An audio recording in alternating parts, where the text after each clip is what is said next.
Welcome back to your YouTube channel for creative studies. आज इस videos के माध्यम से हम लोग जानेंगे BPAG 174 के इम्पोर्टेंट क्वेश्चन विथ आंसर जो आने वाले एग्जाम में बहुत ही ज़्यादा महत्वपूर्ण रहेगी। उसी टॉपिक्स को हम लोग आज कवर करेंगे। जैसे कि आज जो है ना थर्ड क्लास है आपके BPAG 174 के, आज थर्ड क्लास है। इससे पहले 2 क्लास ऑलरेडी हो चुकी है जो एक्सप्लेनेशन के साथ है, और 1 क्लास आपका है सिर्फ प्रीवियस ईयर के क्वेश्चंस जो मेंशन करके बता दिए हैं वे कौन कौन से क्वेश्चंस जो हैं जो आपके आने वाले एग्जाम के दृष्टिकोण से महत्वपूर्ण है।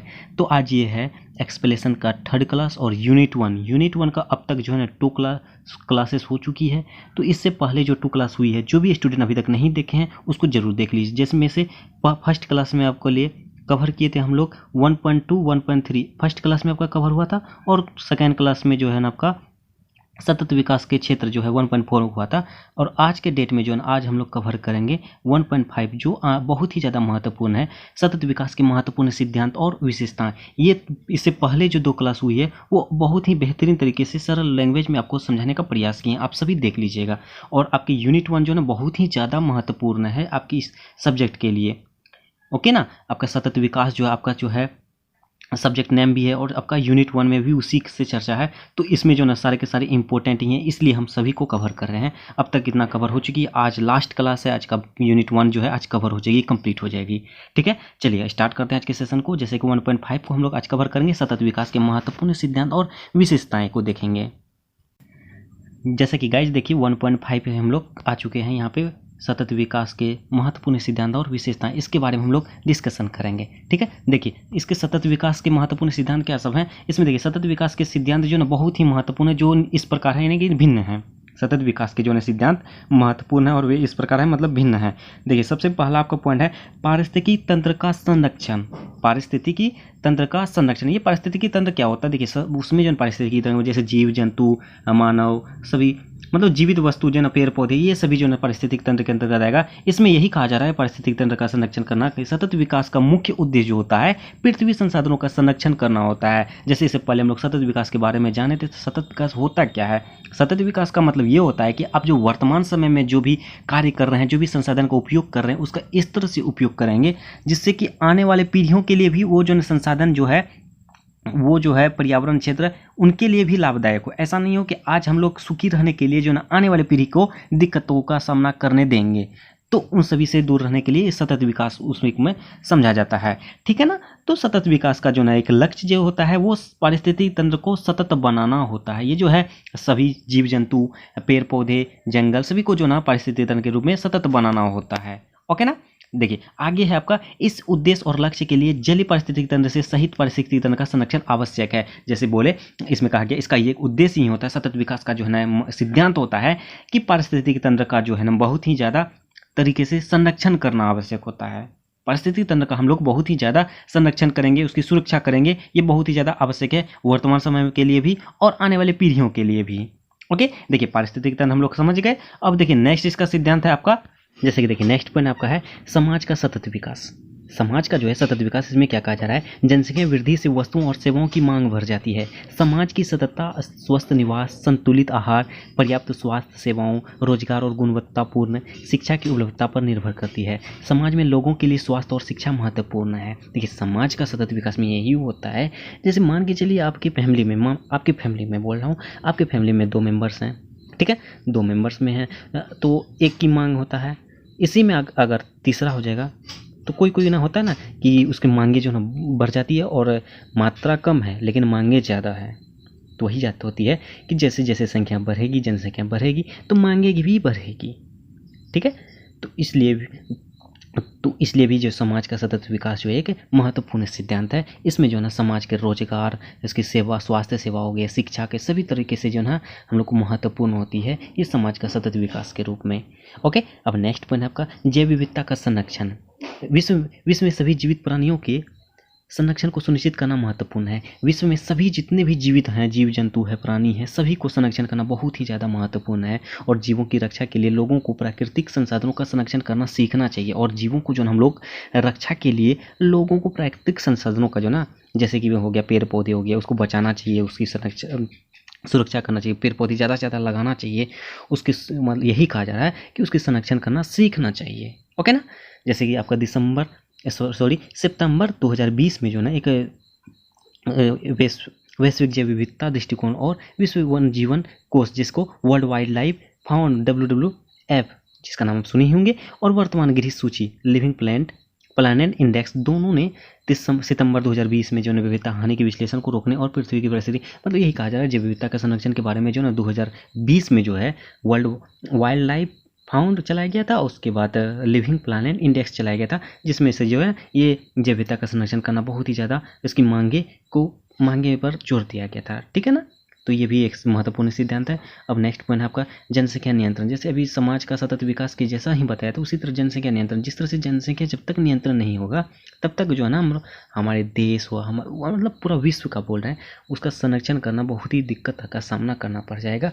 पर्यावरण जो है ना वो कम होते जाएगा, जनसंख्या मान के चलिए जनसंख्या बढ़ेगी तो उसके लिए रहने के लिए सुविधा भी होना चाहिए, उसके लिए घर होना चाहिए। घर होने के लिए क्या करना पड़ेगा, इतना मतलब भूमि जो है इतना कम हो जाएगा जिससे कि हम लोग को वही पर्यावरण क्षेत्र को हटाना पड़ेगा, पर्यावरण क्षेत्र को काटना पड़ेगा। तो इस तरह से जो सबसे पहले तो जनसंख्या नियंत्रण करना होगा, तो इसके लिए भी सतत विकास की मांगे बहुत ही ज़्यादा महत्वपूर्ण है जनसंख्या नियंत्रण। ओके ना, जैसे जनसंख्या वृद्धि से वस्तुओं और सेवाओं की मांग बढ़ जाती है, जैसे अभी जस्ट बताए थे आपके फैमिली में मेंबर बढ़ जाए तो मांगे बढ़ जाती है, और उसके बाद और यदि कार्य अपरिवर्तित रहते हैं तो इसका अर्थ पर्यावरण क्षति में वृद्धि होती है। अभी जस्ट बताया कि जैसे जनसंख्या वृद्धि होगी तो उसमें जो सीधा असर जो है ना पर्यावरण क्षेत्र पर पड़ेगा। जैसे विश्व के लगभग 1.7% वार्षिक लगभग 100 मिलियन एक वर्ष में बढ़ रही है। 100 मिलियन जनसंख्या एक वर्ष में बढ़ रही है, तो सोचिए कितनी जनसंख्या वृद्धि हो रही है, तो उस पर नियंत्रण करना चाहिए। ये सभी जो है प्रभाव है। ठीक है, तो जनसंख्या नियंत्रण पे ये सभी है। ओके, इसी को आगे से बताया गया है, जैसे कि दास गुप्ता के बारे में बताया गया, ये क्या कहा था इसी के बारे में है आगे। ठीक है ना, तो इसको अब जनसंख्या नियंत्रण के बारे में हम लोग हो गया।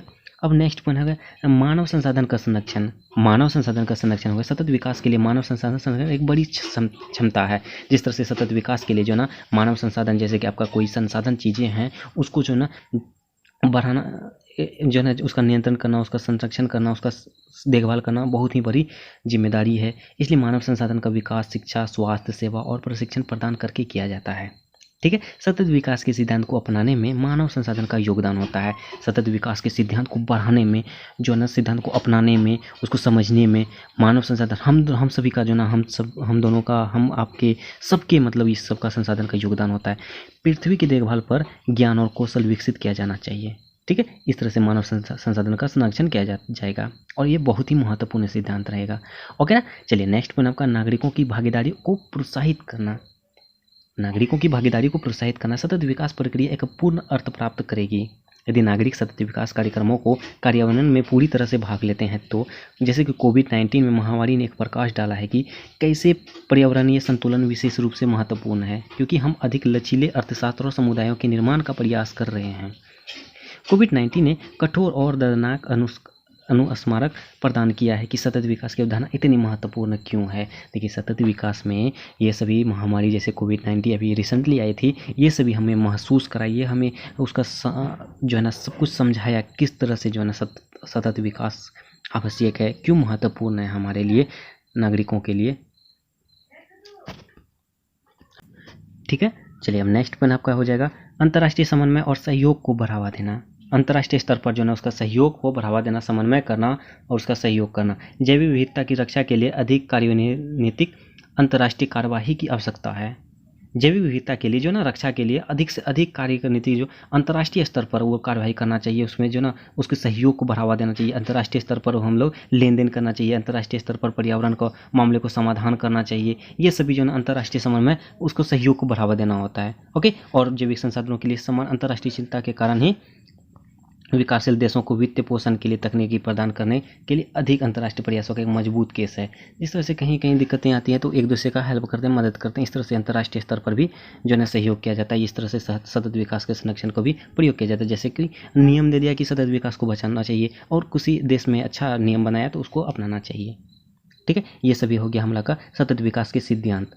और हम लोग अब जानेंगे सतत विकास की विशेषताएं क्या क्या है। सतत विकास की विशेषताएं जो है निम्नलिखित है, जैसे कि वो बहुत ही ज़्यादा महत्वपूर्ण है। जैसे आप सभी देख पा रहे हैं, नंबर 1 में ग्रीन हाउस गैसों के उत्पाद को कम करना। ग्रीन हाउस गैस जैसे उत्पाद जो होता है उसको ज़्यादा से ज़्यादा कम करना, जो प्रत्येक रूप से ग्लोबल वार्मिंग और वायु प्रदूषण में योगदान देते हैं। ये ग्रीन हाउस जो है बहुत ही ज़्यादा मतलब दूषित है, इसको कम से कम उत्पाद करना चाहिए। नेक्स्ट है हरित वास्तुकला के निर्माण जैसे पर्यावरण हितैषी कार्यों पर जोर देना। ये जो है जैसे पर्यावरण क्षेत्र पर हम लोग को ज़्यादा से ज़्यादा जोर देनी चाहिए, ताकि हम जो ना हमारे लिए लाभदायक हो। ठीक है, अब नेक्स्ट पॉइंट आपका नवीकरणीय ऊर्जा स्रोतों जैसे सूरज, हवा, पानी आदि को प्रमुखता और कार्यान्वयन। जैसे हो ना सूरज हो गया, हवा हो गया, पानी हो गया, इसको जो प्रमुखता देनी चाहिए, ये विशेषता है सतत विकास की। ठीक है, जीवन रूपों और जीवों के प्राकृतिक आवासों का सम्मान और सुरक्षा करते हुए प्राकृतिक संसाधनों का संरक्षण तथा नवीकरणीय स्रोतों के उत्पादन को पार करने से उपभोग की दर को नियंत्रण करना। इस तरह से जो ये सभी हमारे सतत विकास के विशेषताएं हैं। हमारे लिए आवास का सम्मान देना चाहिए, सुरक्षा देना चाहिए, शिक्षा की दरों पर वृद्धि करना चाहिए। सबसे पहली बात तो हम लोग को पर्यावरण संरक्षण करना चाहिए, उसके बाद जनसंख्या नियंत्रण करना चाहिए। ये सभी जो विशेषताएं हैं, सिद्धांत हैं सतत विकास का, एक महत्वपूर्ण सिद्धांत और विशेषताएं हैं। ठीक है, तो ये रहा, कवर हो गया हम लोग का सतत विकास की विशेषताएं और सिद्धांत भी। और ठीक है, तो इस तरह से देखा जाए तो हम लोग का यूनिट 1 कंप्लीट रूप से यहाँ आप निष्कर्ष तक हम लोग आ चुके हैं। कंप्लीट रूप से यूनिट 1 हम लोग का कवर हो गया, और सारे के सारे इसमें यूनिट 1 जो है बहुत ही ज़्यादा महत्वपूर्ण है एग्जाम की दृष्टिकोण से और हमारे जीवन यापन से भी। तो ये आपके लिए आज हो गया यूनिट 1 कवर, और बहुत ही जल्द आपकी यूनिट 2 क्लास स्टार्ट होने वाली है। ठीक है, तो हमारे साथ जुड़े रहिए, जल्द से जल्द क्लास हम लोग कवर कर लेंगे। ठीक है ना, चलिए, जो भी इससे पहले 2 क्लास जो नहीं किए हैं उसको जल्द से जल्द कर लीजिए, ताकि ये आज की क्लास समझने में आसानी हो। ठीक है, चलिए मिलते हैं नेक्स्ट वीडियो में, तब तक के लिए थैंक यू।